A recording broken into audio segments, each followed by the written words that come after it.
Pump up the volume on your parenting with Parent Pump Radio.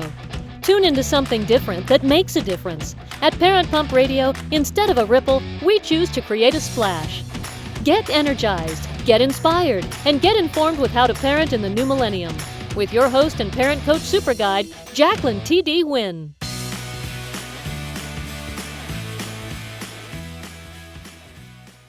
This is Jacqueline T.D. Huynh. Welcome to Parent Pump Radio. Our show is all about dynamic family leadership and leaving a profound legacy for our children. And this year, we've added family financial freedom as a major topic. We want to help families learn, act, and implement strategies to become financially free. So my second book is out. It's my second one. It's on Amazon. The links for both books are in the show notes. The first book's called Amazing Itty Bitty Book on Family Leadership. The second book, after you've created this harmonious family united in a purpose, is titled True Legacy Wealth, Creating Generational Wealth Through Real Estate Investing. Now that takes that purposeful family through to create a family business and prosper through a turnkey real estate program that we have, where we help you find the property, renovate it, manage it for you so that you can just purchase it and prosper. All our properties are between $50,000 and $150,000, and you'll cash flow now. You can go to truelegacywealth.com to find out more information and sign up for our free 45-minute strategy session. Our show is available on iTunes, Google Play, Stitcher, YouTube, and syndicated on rethinkradio.org, oneideaaway.com, and Armed Radio. Okay, so let's get on to our show today because I'm sure we have those helicopter moms out there who probably want to know a better way. Our guest is a Cuban-American serial and social entrepreneur. She's the founder of FemCity and virtual mentor to over 20,000 women. She's been quoted in Success, Entrepreneur, CNBC, Yahoo Small Business, Business Insider News as a small business expert. She's also been featured in campaigns in People, InStyle, Real Simple magazine. She serves as part of the White House Women Environmental Leaders Program and was a commissioned keynote speaker for Accenture's International Women's Month event, the SBA Regional Women's Conference, luxury brand partner, and FemCity has been seen in Gilt, Vogue, AP, and Inc. in over 100 locations in U.S., Canada, and the islands. So let's bring her on, ladies and gentlemen. I'd like to introduce you to Violette de Ayala. Hi. Hey, Jackie. I know that intro, it's like so long. But yeah, lots of good things. And sometimes when people hear that, they're like, I had no idea that you did all that stuff. So thank you. I'm so excited to be here. You're welcome. Thank you for being here. I love it. So I know you have been married for over 26 years and you have 3 kids spanning between 20 years old and the tweens. I'm not in the 20s yet. My daughter is 14 and my son's 11, but I think you know how that feels. Yes, exactly. And yeah. I love that you have a rescue dog named Cosmo. I love that name. Now, it sounds like you're a seasoned, experienced mom, and you didn't take the helicopter approach or doing the homework for the kids rule route. Yes. So instead, you looked at the unpopular grit, diversity, and independence parenting route, like some of us moms, and you practiced for decades with plenty of trial and error. I think we all do that, and reading all these self-help books and programs and really sitting down and having that connection with our children. What I want to know is why you decide to make that choice and how has it worked out for you now since you have kids that now they're in their 20s? Yeah, so I actually was a latchkey kid, like so many, I think, of us out there. And that means that I, would either take the bus home or walk home from school and kind of spend the entire day until the evening by myself. So when it comes to parenting, I really didn't have any models to look after. My mother was an opiate addict. She recently passed away from kidney failure. And so her addiction really prevented her from being a mother, what we kind of consider in society as a mother.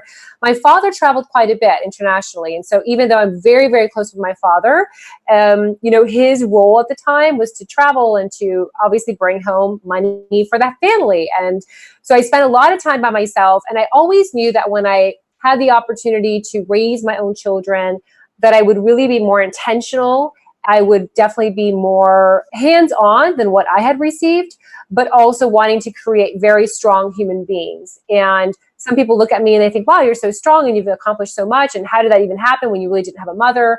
And then your father was kind of, here and there when I was growing up because of his work travels. And it was really just a matter of trial and error, like you mentioned before. So there's really no parenting guidebook. There's no licensing. There's nothing that we can really read.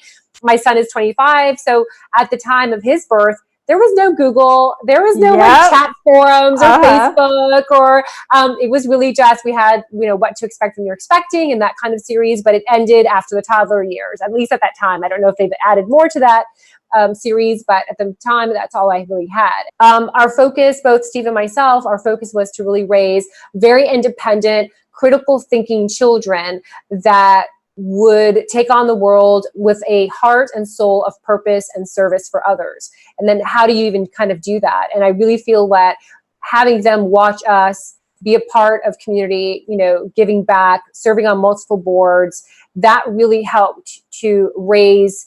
We have 2 adults. We still have a little munchkin at 12. I have a 25 and 19, and then this little 12-year-old munchkin. The 2 older ones are definitely very independent. They're very independently thinking minds also, like these little humans. And they believe that connectivity to the world and the purpose that we bring and to the service that we actually kind of unroll really has been a fundamental part of, I believe, who they are. And that has been connected to the parenting that we've given them. Yeah, I agree with you. My kids are younger than yours. For me, it's sometimes too much information on the internet. You don't know where to go. And then when you have too much, you just don't do anything. I came from a background sort of opposite, where my mom is an Asian background. So our parents were always on top of us. They were always there, sometimes too much. And so I had to learn how not to be a helicopter mom. Right. and give them a little bit of that independence and teach them resilience and this grounding that I think you and I believe in. How do you define grounded kids and raising a grounded kid? So I think for me, when I think about a grounded kid, I think of well-balanced humans that believe that they can design their life and they can also do it with a sense of service for others. That's really what we all want, not only for ourselves, but for others as well. So not egocentric, not narcissistic, not someone who is needy or codependent on other people, but someone who really can stand on their own. They have the faith and the belief within themselves that they are beautiful with whatever kind of physical form that they've been blessed with, and that they live life in a harmonious way. I mean, that's really the best part, when we become those helicopter moms. I mean, I had the tendency of doing that as well. So having them and not having anything in that kind of traditional love, I wanted to be that, right? I wanted to give them everything I didn't have. And then, like you were saying, there's a balance there. There's a moderation where you give, but you don't give too much. And because you want them to be able to stand on their own feet, you want them to have their own minds, because in case that they go away to college or they travel abroad or, something happens where you're not able to connect with them all the time, you want them to at least have that sound, balanced, well-grounded background so that they can have the grit to take on the world and to add their own flavor of beauty and positivity to impact others. And that's really when I say I want my kids to change the world, people are like, oh my gosh, it's so intense. That's so intense. But you know what? Teachers change the world all the time. You have teachers that are just loving their students, or you have people that are volunteering at church, or you have volunteers, yes, at the police station. There are ways for us to change the world. It doesn't have to be, we don't all have to be Oprahs. We Gandhi. Can do it. Or Gandhi, or Mother Teresa. We can change the world just through the love that we share for others and helping others find that beauty and those blessings around them. I think that's really what we want for our children, Yeah. What's the fundamental process that you have used to raise grounded children? I broke it down into 3 different steps because I love steps. I love 3. And I love kind of the explanation behind everything. So I think the one thing that we did is that we allowed them to fail. And I think when you allow children to fail, because they will fail in life in some way, right? You create businesses and you fail, or you paint your walls a color and maybe that's not the right color and you fail, or maybe you go to do a presentation, it doesn't go over so well. So we all fail. That's part of life. And there's also really profound growth in that. But if you allow them to fail at a very young age, it really creates this level of balance within themselves that they appreciate that that's part of life, is that when you don't win that baseball game, or you don't get that award, or you didn't get honor roll, or perhaps you went to kickball and you missed the ball and you fell on your face. Whatever those failure moments are, to embrace them as part of life and to find humor and value in that. I know so many moms that when their kids forget their homeworks or their book and the parents drive all the way over to school to get that book. We never did that. We let them fail, let them get the F. I would rather them get the F in third grade and fourth grade so that it conditions them for the following year. So even my 12-year-old, when she goes through those moments, I tell her it's okay to get that F. I'd rather you get the F now in seventh grade than to be in ninth grade and unprepared. So you have to remember to bring your books. And once a pain has happened so many times where they've gotten those many Fs because they forgot their book, they didn't turn in their project on time, whatever those things are, it really does create them to be stronger adults, because then when those moments happen in a business sense or a corporate world, it's okay. It's part of it. And they understand, and hopefully they're more prepared for that. I guess that's part of the helicopter, right? Where you're just always there for them. I mean, there's a time and a place for that to teach them, I'm assuming. I tell my kids failing or not winning is part of winning, because if you always win, then you're too good at that. Right? It's like being in kindergarten forever. You're going to be too good and you're not being challenged. If you're not getting a B in something or you're not losing a game, then you need to move up to the next level. Right. And there's no growth there, right? So Yeah, you're never failing. There's no growth. I mean, nothing watered down, that means that we're playing at a level of mediocrity. So when we play at a level of mediocrity, it means that we're watering down our purpose. We're watering down our talent. And nothing good in life watered down is ever beneficial. So wine watered down is not good. Chocolate watered down isn't good. And neither are humans. When we play small, it's just never where you want to be. Right. You got to be constantly being challenged. Your muscle needs to be growing, whether it's your physical muscle or your mental muscle. Exactly. Yeah. You said you had 3 things. Oh, yeah. So the second one is the critical thinking. So I love this part because I think so many times as parents, we want to just instinctively say yes or no, right? Can I do this? Yes or no? And I found that as the kids became in that tween era of aging, between being an adult and kind of like thinking they're adults, that little nugget of time, instead of telling the kids yes or no, to develop the critical thinking. So let's talk about this question. Like, for instance, I remember my son one time had gotten invited to a party in Miami. It was really far away in the middle of nowhere. They were going to bring all these bubbles out. And, it didn't sound safe to me. So instead of saying, no, you can't go, that's ridiculous. Like you're 16 years old going to a place in a farm that doesn't belong to you with bubbles in the middle of nowhere with 300 people. That sounds like trouble to me, right? Yeah. So instead of saying, no, you can't do that, we started thinking about okay, so what could possibly happen in that scenario? Could someone get hurt? And then what? When you all isolated, there were 300 people. Do you think there would be drinking? What would happen with that also? So kind of just asking the questions to get their minds thinking, because then they come to the answer themselves. And then all of a sudden you've created a pattern so that when you're not around or when they become older, that they're able to critically think about situations and then judge to see whether or not it's a good idea to move forward. Another time, my son and a bunch of his friends, I hope he doesn't hear this because he'll kill me, but they were seniors in high school and they decided to rent a mansion on Miami Beach. It was like $100 each person. They were going to do the after party. So after the prom, they were going to do this after party. And when he told me that, he was getting ready to go to school, for college. And I thought to myself, I can't baby walk these steps anymore. He's going to have to learn this one the hard way. Because I knew it sounded like red flags all over the place.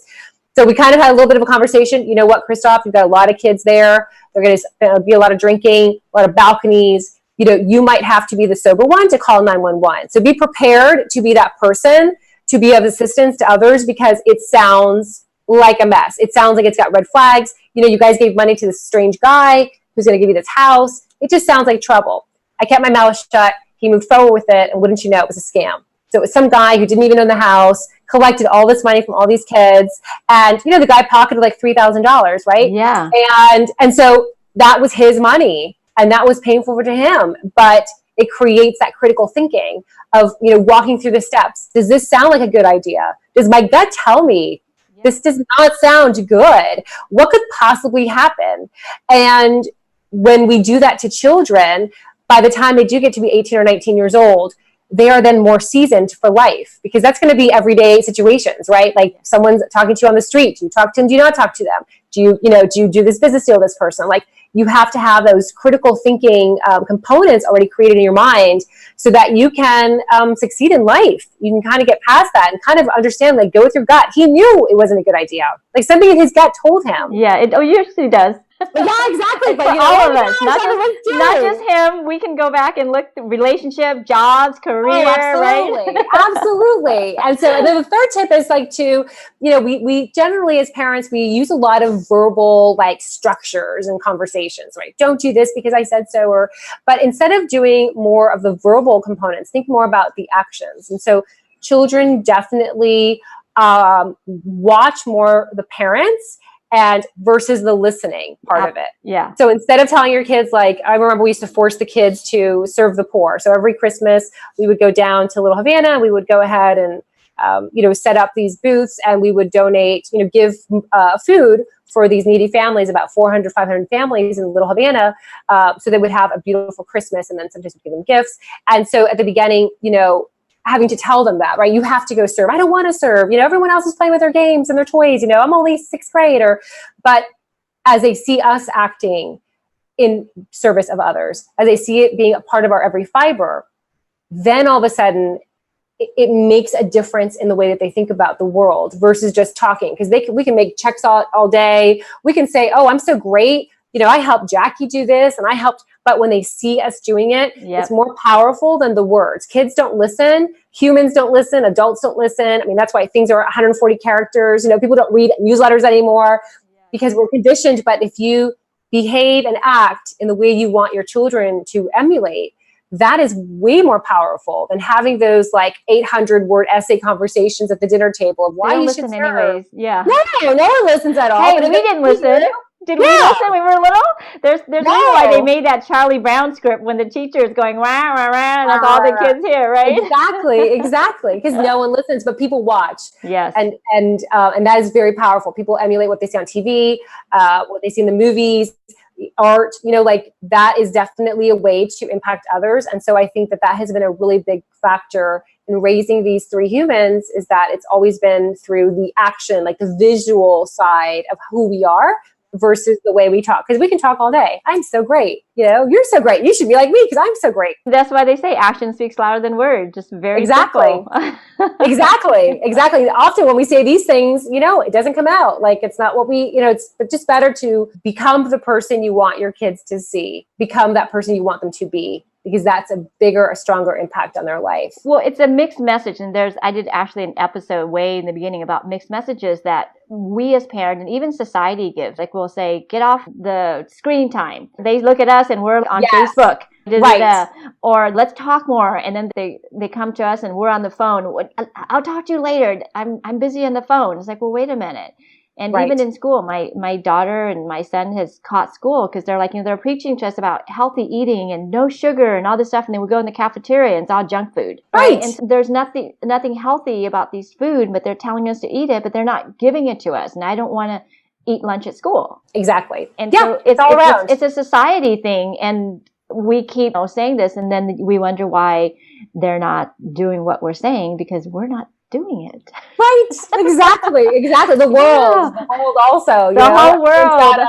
Back it up. Like do actions. Because like they say meditate and reduce your anger. And then you look around, you look every headline. It's something about anger or politics, everything. Nobody is really listening to both sides and really listening to what it is really about. This is what I believe and that's it. And I think this is what our children's learning. And I think as parents, I think you agree this, if we are that foundation, even if the whole world go crazy, at least when they come home, they see that we emulate action speaks. They at least get, like you were saying, that grounding element.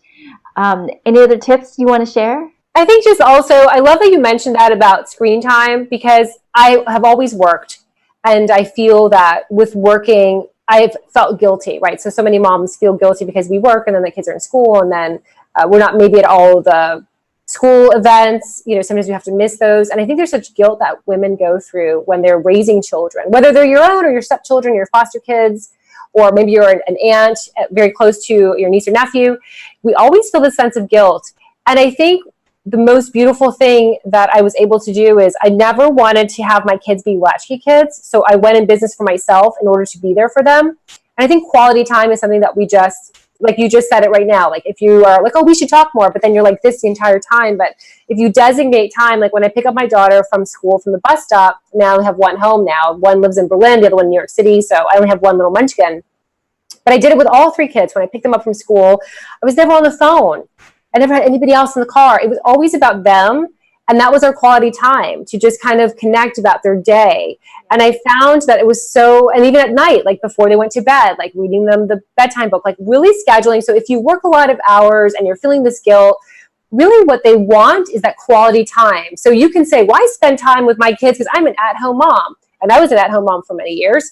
Yeah, but if the kid's watching TV all the time and you're not really home, or you're shopping, or you're going to yoga class, then you're not really spending quality time with them, versus like working your hours if you need to work or if you want to work, and then designated like really special quality time. That is so powerful. So don't feel guilty. Just schedule it in.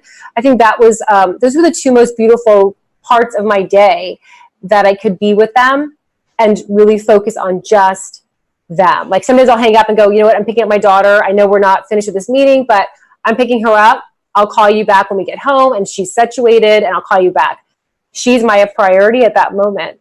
And we all want to feel that, right? Like we all want to feel like we're out with our friends, and you know, you're having coffee with your girlfriend and she's like this the entire time. Like you just want it to be you. Like focus, you just want to feel like, yeah, I'm here, and like I want you to appreciate my presence here, because I appreciate you being here. So I think that's also a really big thing that we don't really notice. And I love that you mentioned that, because how many times do we say that and then we don't do it? And I love that you mentioned quality time, because you're right. A lot of parents think, oh, well, we're all under the same roof, so it's quality time. And hey, we're sitting at the dinner table together, but everybody's on their phone at the dinner table. You know, it's not about the physical presence, and that's not what we're talking about. Time. It's not physical presence.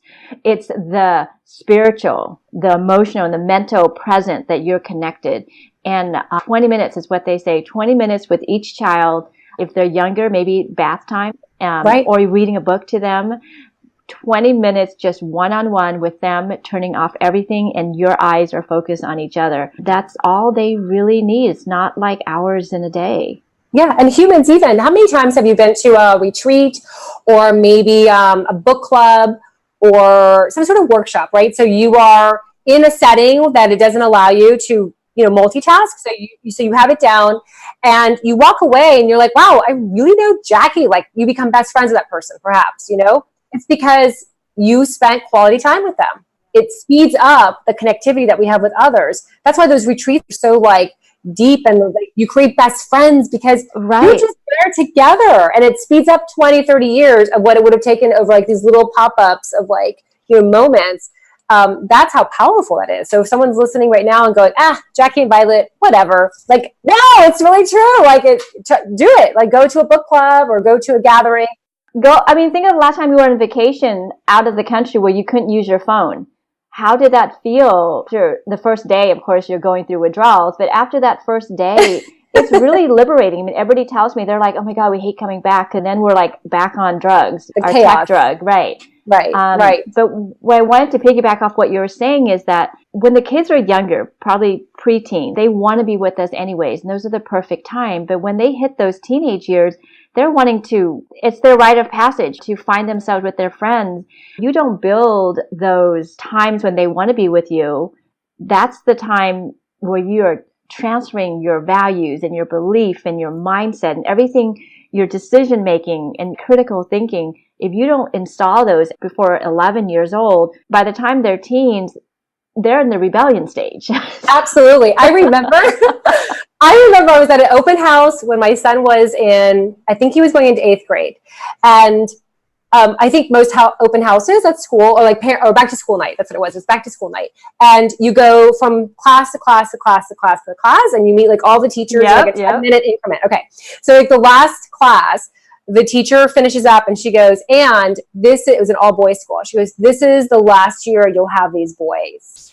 I thought, God, what a horrible person to say that. Like, we're already emotional, like 8th grade. They're going to be like, she's like, this is the last year. So really appreciate them. Really like spend time with them, because after next year, They're going to be out with their friends. They're going to be staying at other houses. They're going to be doing slumber parties. So this is your last year. And I laughed and I was really angry with her. I was like, God, it was so like, that was so horrible. Like, I didn't need to hear that. But you know what? She was right.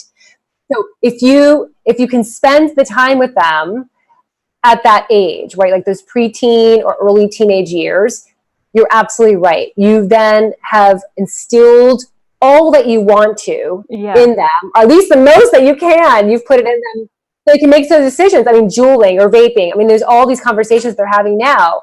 And, they have so much more freedom now because of devices that we can't really supervise like we used to. And those are the moments where, you have you always have that connectivity time, but those are like the harder they'll ages. come back in their 20s, but you kind of lose them, right? It's right here. Between 13, about 21, you lose them. So you better make sure you install those great programs because they won't come back until their 20s. Absolutely. I cried when our oldest went to college. I cried as soon as he started senior year. I cried when they had the mom's breakfast senior year. I cried when he started applying to colleges. I cried when I picked him up the SAT. It was like a joke. Like friends of mine would send pictures of boxes of tissues, right? Because we were all crying. They were all of our first like going away.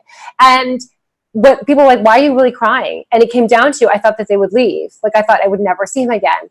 And he comes back all the time. And I love it. And so when our daughter went away to college, I didn't cry at the high school graduation. I didn't cry when we dropped her off at NYU. I didn't cry at any of that because you know what? They come back and they bring their friends and you have the ability to spoil them so that for sure they come back, spoil them attention and love. But it's so funny you say that. Yeah, we are out of time. I love talking to you. I know you're going to be back on the show, so we will talk soon. What's your website? So FemCity.com is the website, and I'd love to invite everyone for a free 30-day trial so you can take all of our classes. We have all these classes that are created for women that are launching businesses or thinking about launching a business. They're all free for you. So I invite you to check it out, and you can always reach out to me through the website as well. I'd love to help you create and design the life you want. FemCity.com. Okay, and the quote of the week is just because you don't see results after a day or a week, don't give up because every smart choice you make is affecting you in ways you never imagine. Thank you so much, Violet. And listener, thank you. Until next time, always be learning and always be growing. Thank you so much for joining us today. Go to parentpumpradio.com and click on the pink box on the top of our homepage to listen to our new and archived shows. To be instantly notified of new episodes, subscribe to our RSS feed. The RSS feed button is located at the top of the page where all our shows are featured. And after listening to the show, go to parentpumpradio.com or our Facebook page to leave your comments, questions, and topic suggestions. Until next time, have a wonderful week.